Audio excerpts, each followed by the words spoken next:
Hi friends, welcome to my channel story book by Aradhya. నీకోసమే నా అన్వేషణ పార్ట్ 12. సహస్ర సీతారామపురం వస్తుందని ముందుగానే తెలుసుకున్న చరణ్ ఆమె కోసం తన మనుషులను చాలా చోట్ల కాపలా ఉంచాడు. చివరకు ఆమె ఒక 5 స్టార్ హోటల్లో దిగిందని తెలుసుకున్నాడు. అదే రోజు చందనను హింసిస్తూ గడిపిన అతను తన మనుషులను తీసుకొని సహస్ర కోర్టులో సంతకం చేసి ఆస్తి తీసుకునేలోపు ఆమెను మాయం చేయాలని అనుకొని హోటల్కి వెళ్ళాడు. సహస్రకు ఆ హోటల్ చరణ్దేనని అస్సలు తెలియదు. చరణ్ తన పని ఈజీగా కావడానికి ఆ ఫ్లోర్లోని సీసీటీవీని ఆపేసి నేరుగా ఆమె గది తలుపు తట్టాడు. అప్పటికే తన బిడ్డకు పాలిస్తున్న సహస్ర తలుపు శబ్దం విని అది అభయ్ అనుకొని కొంచెం అసహనంగా తలుపు తీసింది. కానీ తలుపు తెరిచిన వెంటనే చరణ్ని చూసి షాక్ అయ్యింది. వెంటనే అతను లోపలికి దూసుకెళ్లి ఆమెను వెనక్కి నెట్టి తలుపు వేసుకున్నాడు.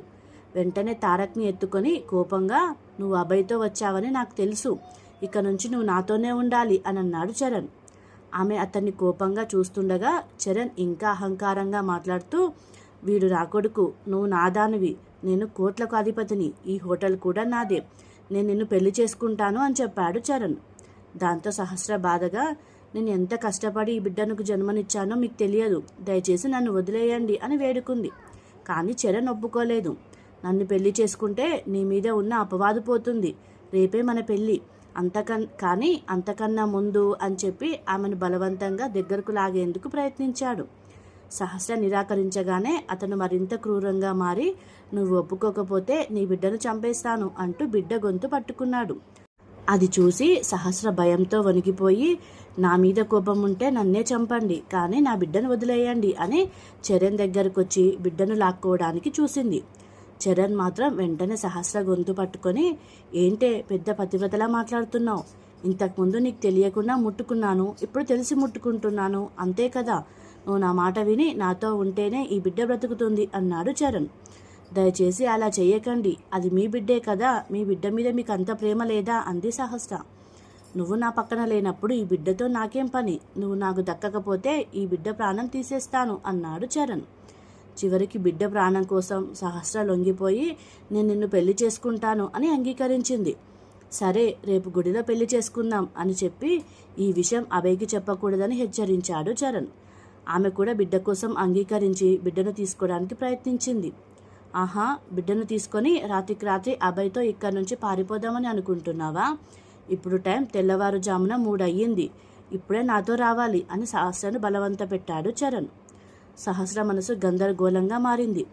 ఒకవేళ అభయ్తో కలిసి ఉండుంటే అతను తనను కాపాడేవాడని అనుకుంది. కానీ ఇప్పుడు అతనికి చెప్పే అవకాశం కూడా లేదు అని మనసులో అనుకుంది సహస్ర. ఏంటి, ఆ అభయ్ గురించి ఆలోచిస్తున్నావా? వాడి పని పట్టడానికి నా మనసులో సిద్ధంగా ఉంచాను. నువ్వు మర్యాదగా వచ్చి పెళ్లి చేసుకుంటే నీ బిడ్డ వాడు బ్రతుకుతారు, లేదంటే వాళ్ళిద్దరిని చంపి నీపై అత్యాచారం చేసి నిన్ను కూడా చంపేస్తాను అన్నాడు చరణ్ క్రూరంగా. ఇక చివరికి సహస్ర తన బిడ్డ ప్రాణం కోసం అతనితో వెళ్లేందుకు ఒప్పుకుంది. ఆమె బయటకు వచ్చి చూసేసరికి అభయ్ గది తలుపు మూసి ఉండటంతో, నా జీవితానికి ఏం జరుగుతుందో తెలియదు, కానీ నా బిడ్డ మాత్రం బ్రతకాలి అని అనుకొని చరణ్తో కలిసి వెళ్ళిపోయింది సహస్ర. సహస్రని తీసుకొచ్చిన చరణ్, గుడి 6 గంటలకు తెరుచుకుంటుంది, అప్పుడు మన పెళ్లి జరుగుతుంది, అంతవరకు కారులోనే ఉందాము, నువ్వు విశ్రాంతి తీసుకో, నేను బిడ్డను చూసుకుంటాను అని చెప్పి బిడ్డను తన చేతుల్లోకి తీసుకున్నాడు చరణ్.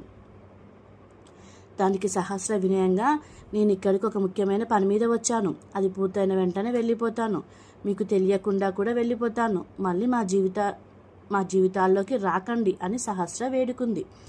సాధారణంగా తను ఇలా తల వంచే వ్యక్తి కాకపోయినా పరిస్థితుల వల్ల కోపం పెంచుకోకుండా జాగ్రత్తగా మాట్లాడింది. కానీ చరణ్ మాత్రం, కుదరదు, నువ్వు నన్నే పెళ్లి చేసుకోవాలి, పెళ్లి తర్వాత నీ పని పూర్తి చేసుకొని హైదరాబాద్ వెళ్ళు, నేను అక్కడే ఉంటాను, తర్వాత నిన్ను తీసుకెళ్తాను అన్నాడు చరణ్. కొంతసేపటికి అతను ఆమెను దగ్గరలోని హోటల్కి తీసుకెళ్లి ఒక గదిలో ఉంచి, ఈ చీర కట్టుకొని సిద్ధమవ్వు, బాబు నాతోనే ఉంటాడు, ఇలాంటి తెలివితేటలు చూపించకు, ఒకవేళ ఏదైనా తప్పు ఆలోచన చేసినా నీ బిడ్డ ప్రాణం నా చేతుల్లో ఉంది అని హెచ్చరిస్తూ ఒక బ్యాగ్ ఇచ్చి వెళ్ళిపోయాడు చరణ్. అతని ప్రవర్తన చూసి సహస్ర, అతను ముందుగానే అన్నీ ప్లాన్ చేశాడా, నేను ఇక్కడికి వస్తానని ఎలా తెలిసింది అని అనుమానపడింది. మళ్ళీ బిడ్డ గురించి ఆలోచిస్తూ గదిలో ఎక్కడైనా కెమెరాలు ఉన్నాయేమో చూసుకొని స్నానం చేసి చీర కట్టుకుంది. ఇదే సమయంలో చరణ్ తన మనుషులను పిలిచి గుడి చుట్టూ ఉంచాడు. పరిస్థితి తన చేతుల్లో లేదని గ్రహించిన సహస్ర బిడ్డ ప్రాణం కోసం ఇదే మార్గమని భావించింది. ఒకసారి అతని వల్ల మోసపోయి ఇంత బాధపడినా మళ్ళీ జీవితాంతం అతనితో ఉండాలా అని ఆలోచిస్తూ తన విధిని తిట్టుకుంది. దేవుడిని కూడా ప్రశ్నిస్తూ ఎందుకిలా పరీక్షిస్తున్నావు అని మనసులో బాధపడింది. ఆ సమయంలో చరణ్ మనిషి బిడ్డను పట్టుకొని ఉండగా చరణ్ పెళ్లి దుస్తుల్లో పూలదండ వేసుకొని ఆమె పక్కన నిలబడ్డాడు. అతను అందంగా ఉన్నప్పటికీ సహస్ర అతని వైపు చూడకుండా అసహ్యంతో కొంచెం దూరంగా నిలబడి ఉంది. గర్భిణి అయిన చందనను ప్రతిరోజు హింసించిన అతనే ఇప్పుడు అమాయకుడిలా పెళ్లి కొడుకులా నిలబడి ఉన్నాడు.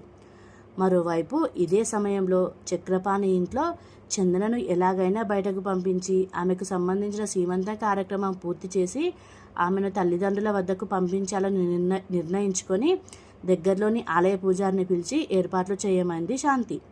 కానీ చందనను ఇంటి నుంచి బయటకు తీసుకెళ్లడం చాలా కష్టంగా అనిపించింది ఆమెకు. ఎందుకంటే తండ్రి కొడుకులు ఇద్దరూ ఆమెపై నిఘా పెట్టి ఉంటారని ఆమెకు తెలుసు. ఇంతలో చక్రపాణి వచ్చి పని మీద హైదరాబాద్ వెళ్తున్నాను, చరణ్ కూడా తన ఫ్రెండ్ పెళ్లికి వెళ్ళాడు, మేమిద్దరం ఇంట్లో లేమని చందనను బయటకు తీసుకెళ్ళాలి అని చూసావో ఆమె తిరిగి ప్రాణాలతో ఇంటికి రాదు అని హెచ్చరించి వెళ్ళిపోయాడు చక్రపాణి. ఇదిలా ఉండగా గుడిలో సహస్ర మరియు చరణ్ పెళ్లి కోసం కూర్చొని ఉండగా పురోహితుడు మంత్రాలు చదువుతున్నాడు. చుట్టూ ఉన్న రౌడీలు బంధువులా నటిస్తూ చూస్తున్నారు. అప్పుడే తారక్ గట్టిగా ఏడవడం మొదలుపెట్టాడు. బిడ్డ ఏడుపు విని సహస్ర ఒకసారి లేచి వాడికి పాలు పడతాను అని చరణ్ అడిగింది. కానీ చరణ్ నిర్లక్ష్యంగా కాసేపు ఏడిస్తే వాడేం చచ్చిపోడు, ముందు పెళ్లి పూర్తవ్వాలి అని అన్నాడు. ఆ మాటలు విన్న సహస్రకి అభయ్ గుర్తొచ్చాడు. బిడ్డ ఏడిస్తే అస్సలు ఊరుకునేవాడు కాదు, సొంత తండ్రిలా చూసుకునేవాడు అభయ్. కానీ ఈ చరణ్ వాడు చస్తే చావనివ్వు అంటున్నాడు. సొంత తండ్రి అయితే బిడ్డ మీద ప్రేమ ఉంటుంది కదా అని ఆలోచిస్తూ ఉంటుంటే చరణ్కి నా బిడ్డతో అసలు సంబంధం లేదేమో అన్న అనుమానం మరింత బలపడింది సహస్రకి. తన పరిస్థితి గుర్తు చేసుకొని దేవుడిని వేడుకుంటుండగానే శుభ సమయం వచ్చింది అని పురోహితుడు చెప్పాడు. చరణ్ తాళిని సహస్ర మెడలో కట్టబోతూ ఉండగా సహస్ర ఒక్కసారిగా అతని చేతిలోంచి దాన్ని లాక్కొని విసిరేసింది. చరణ్ కోపంతో అరవగా సహస్ర ధైర్యంగా, నువ్వెవరు, నా జీవితంపై ఇలా అధికారం ఎందుకు చూపిస్తున్నావు, ఎందుకు అబద్ధాలు చెప్తున్నావు అని ఎదురుగా నిలబడి అడిగింది. నేను నీ బిడ్డ తండ్రిని అని చరణ్ చెప్పగానే, ఏంటి నువ్వు నా బిడ్డ తండ్రివా, అది నేను నమ్మాలా, నా బిడ్డ ఏడుస్తున్నప్పుడు వాడిని నువ్వు చస్తే చావని అన్నప్పుడే నువ్వు వాడివి తండ్రివి కాదని నాకు అర్థమైపోయింది. ఏ తండ్రి కూడా బిడ్డ ఆకలితో ఏడుస్తూ ఉంటే చూస్తూ ఉండలేడు. నువ్వు నా బిడ్డ తండ్రివి కాదు అని గట్టిగా తేల్చి చెప్పింది సహస్ర. అవును, నీ బిడ్డకు తండ్రిని కాను, కానీ నిన్ను 5 ఏళ్లుగా ప్రేమిస్తున్నాను అన్నాడు చరణ్. ఇంతలో అభయ్ చప్పట్లు కొట్టుకుంటూ అక్కడికొచ్చాడు. సూపర్ సహస్ర, నేనుండి నేను ఎక్స్పెక్ట్ చేసేది ఇదే, ఐ లవ్ యూ డార్లింగ్ అంటూ సహస్ర చెంపను తాకబోయాడు అభయ్. కానీ సహస్ర కోపంగా అతని చేతిని తోసేసింది. చూడు, మనం కొట్లాడుకుంటూ ఉంటుంటే 3వ వ్యక్తి వచ్చి నిన్ను పెళ్లి చేసుకోవాలని చూస్తున్నాడు. నువ్వు ముందే ఒప్పుకొని ఉంటే ఈ పాటికి మన పెళ్ళి అయిపోయేది అన్నాడు అభయ్. అభయ్ సరదాగా మాట్లాడినా సహస్ర కోపంగా స్పందిస్తూ, నేనేమైనా గుడిలో ఉన్న చెట్టుకు దారాలు కట్టినట్టు నా మెడకు తాళి కట్టడానికి అందరూ ఎదురు చూస్తున్నారు, నేను మీ అందరికీ ఆటబొమ్మలా కనిపిస్తున్నానా, మీకు అసలు మనస్సాక్షి లేదా అని ఏడుస్తూ అంది సహస్ర. అప్పుడు అభయ్ ఆమెను ఓదార్చి, నేను నీకు ముందే చెప్పాను, ఈ చరణ్కి నీ బిడ్డతో ఎలాంటి సంబంధం లేదు అని, అది నీ మనసుకు కూడా తెలుసు, కానీ నువ్వే వినలేదు. చివరి నిమిషంలో నీ మనసు చెప్పిన మాట విని ఈ పెళ్లిని ఆపేశావు, లేకపోతే ఈ దుర్మార్గుడు నీ మెడలో తాళి కట్టేవాడు అంటూ బాబును తీసుకొచ్చి సహస్రకిచ్చి, లోపల గది ఉంది, వెళ్ళి బాబుకు పాలివ్వు అని చెప్పి సహస్రను పంపించాడు అభయ్. ఆమె లోపలికి వెళ్ళిన తర్వాత బయట చరణ్ అభయ్పై దాడి చేయడానికి ప్రయత్నించాడు. కానీ అభయ్ నవ్వుతూ, ఆ బిడ్డ కన్న తండ్రి ఎవరో తెలుసా, ఈ అభయ్ సింహ అంటూ తన బ్యాక్గ్రౌండ్ మొత్తం చెప్పాడు అభయ్. అది విని చరణ్ షాక్ అయ్యాడు. ఇంతలో చక్రపాణి చరణ్కి ఫోన్ చేసి, అభయ్ సింహ మామూలు వ్యక్తి కాదు, భూపాల్ సింహ కొడుకు, వాళ్ళు మామూలు మనుషులు కాదు, వాళ్ళతో మనకి గొడవద్దు, వెంటనే అక్కడి నుంచి వచ్చేసేయ్ అని చెప్పాడు చక్రపాణి. దాంతో చరణ్ అక్కడి నుండి వెళ్ళిపోయాడు. ఇక లోపల సహస్ర తన బిడ్డకు పాలిస్తూ అభయ్ గురించి ఆలోచించింది. అతని దగ్గర ఉన్నప్పుడే తనకు సురక్షితంగా అనిపిస్తుందని భావించింది. కానీ అతను నా బిడ్డకు తండ్రి కాకూడదు, నా బిడ్డ తండ్రి చాలా చెడ్డవాడు, మోసగాడు, కానీ అభయ్ మంచివాడిలా కనిపిస్తున్నాడు అని తన మనసులో చాలా గందరగోళానికి గురయ్యింది సహస్ర. కొంతసేపటికి బయటకొచ్చిన ఆమె అభయ్ బిడ్డతో కలిసి ఆలయ గర్భగుడి ముందుకు తీసుకెళ్లాడు. అక్కడ సహస్ర దేవుడిని ప్రార్థిస్తూ తనను కాపాడిన అభయ్పై ప్రేమ కలుగుతోందని, అతని గురించి పూర్తిగా తెలుసుకున్న తర్వాత అతన్ని పెళ్లి చేసుకుంటానని మొదటిసారి అనుకుంది. అదే సమయంలో అభయ్ కూడా ఆమెకు నిజం తెలిసేలోపు ఆమెను పెళ్లి చేసుకోవాలని మనసులో కోరుకున్నాడు. ఆ తర్వాత ఇద్దరు కలిసి హోటల్కి వెళ్ళగా అభయ్ 2 గదులు తీసుకోవాలనగా సహస్ర 1 గదే సరిపోతుందని చెప్పింది. అది విని ఆశ్చర్యపోయిన అభయ్ ఆమె వైపు చూసి మెల్లగా నవ్వాడు. ఆ నవ్వులోని అర్థం గ్రహించిన సహస్ర కూడా బిడ్డను భుజంపై ఎత్తుకొని నవ్వింది. రూమ్ తాళం తీసుకొని వారి లిఫ్ట్లో 4వ అంతస్తుకు వెళ్ళి గదిలోకి వెళ్లారు. లోపలికి వెళ్ళగానే సహస్ర బిడ్డను మంచంపై పడుకోబెట్టి వెంటనే తన బట్టలు మార్చుకోవడానికి వెళ్ళి మళ్ళీ స్నానం చేసి బయటకొచ్చింది. తర్వాత సహస్ర అతని దగ్గరకు వచ్చి, ఆ చరణ్ ఇచ్చిన చీర కట్టుకున్నప్పుడు నా శరీరం మొత్తం మండుతున్నట్టుగా అనిపించిందని, అందుకే వెంటనే మార్చేసుకున్నానని చెప్పింది. అభయ్ ప్రశాంతంగా అర్థమైందని నవ్వాడు. తర్వాత సహస్ర నాకొక డౌట్ ఉంది అనంది. ఏంటి అని అడిగాడు అభయ్. ఆ రోజు నేను చరణ్ హోటల్కి వెళ్ళినప్పుడు సమయానికి వచ్చి నన్ను రక్షించావు, కానీ ఈరోజు అతను తాళి కట్టేంత వరకు ఎందుకు ఆపలేదని అడిగింది. నువ్వు హోటల్ నుంచి బయటకు వచ్చినప్పటి నుంచి నేను నిన్ను గమనిస్తూనే ఉన్నాను. నీకెక్కడ ప్రమాదం వస్తుందో చూస్తూ సరైన సమయంలో కాపాడాలని అనుకున్నాను అని చెప్పాడు అభయ్. అది విని సహస్ర తన హక్కుగా మరెందుకు ఆలస్యంగా వచ్చావని అడిగింది. ప్రమాదం ప్రతి చోట ఉంటుంది, అలాంటప్పుడు మిమ్మల్ని మీరే కాపాడుకోవాలి. క్లిష్టమైన పరిస్థితుల్లో ఉన్నప్పుడు మాత్రమే మీరు మీకోసం పోరాడతారని నాకు అర్థమైంది. ఆ రోజు నువ్వు నాకు ఎదురు నిలబడినప్పుడు నీ ధైర్యం నాకు తెలిసింది. అలాగే చరణ్ అబద్ధం చెప్తున్నాడని నువ్వే గుర్తించాలి అనుకున్నాను. అతనికి ఎదురు తిరుగుతావో లేక లొంగిపోతావో అని ఒక చిన్న పరీక్ష పెట్టాను. నేను పెట్టిన పరీక్షలో నువ్వు గెలిచావు, కానీ చివరి క్షణంలో అతను తాళి కట్టబోతున్నప్పుడు నా గుండె వేగంగా కొట్టుకుంది. నువ్వు ఆపకపోతే నా దగ్గర ఉన్న తుపాకీతో చరణ్ని కాల్చేసేవాడినని చెప్పి తన దగ్గర ఉన్న లైసెన్స్ ఉన్న పిస్టల్ చూపించాడు. అది చూసి సహస్ర షాక్ అయిపోయింది. నువ్వు పరిస్థితిని అర్థం చేసుకొని ధైర్యంగా వ్యవహరించినందుకు నాకు చాలా గర్వంగా ఉంది. నిన్ను పెళ్లి చేసుకొని నీ జీవిత భాగస్వామిగా ఉండాలనుంది అని భావోద్వేగంతో చెప్పి ఆమె చెంపను తాకాడు అభయ్. కానీ వెంటనే తన ఫీలింగ్స్ అదుపు చేసుకొని వెనక్కి తగ్గిపోయాడు. సహస్ర కూడా తల వంచుకొని అక్కడే నిలబడి ఉంది. అతను దూరంగా వెళ్ళిపోవడం చూసి ఎందుకు అలా చేశావని అడిగింది. హద్దులు దాటిపోతున్నానేమో అనిపించింది.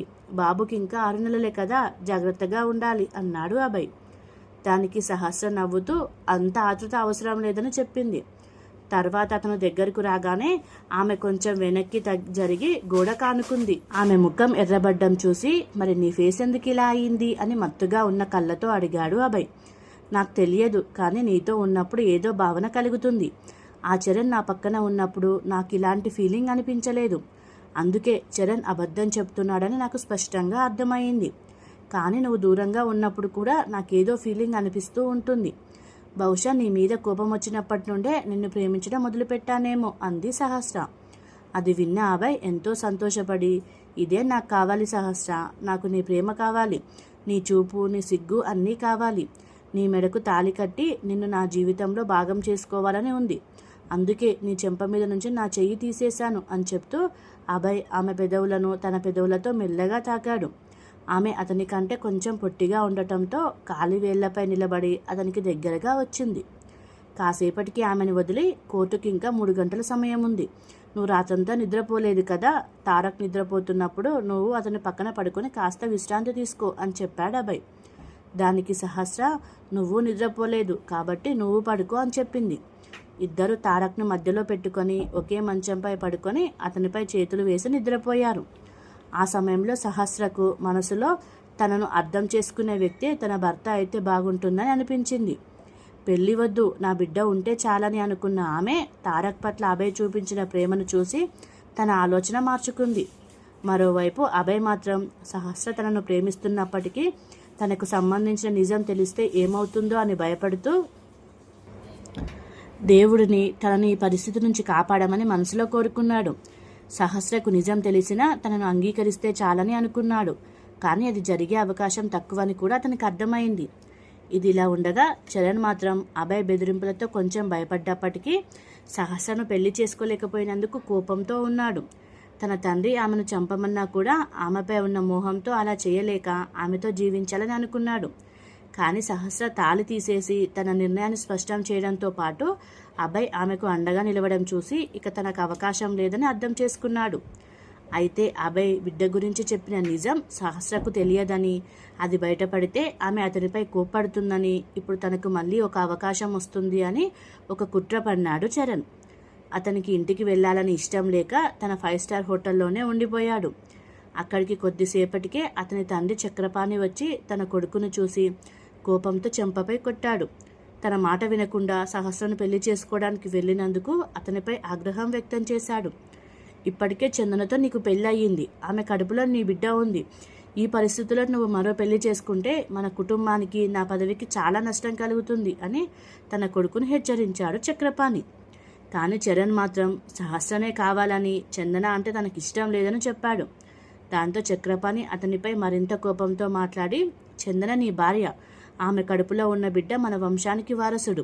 నీ సొంత బిడ్డను వదిలేసి మరొకరి బిడ్డకు తండ్రి కావాలని చూస్తావేంటి? అది తప్పు. ఆ సహస్ర అభయ్ కుటుంబానికి సంబంధించిన మనిషి, ఎలాంటి సమస్యలు సృష్టించకు అని చెప్పి అక్కడి నుంచి వెళ్ళిపోయాడు చక్రపాణి. ఓకే ఫ్రెండ్స్, ఆ తర్వాత ఏం జరిగిందో తరువాతి భాగంలో చూద్దాం.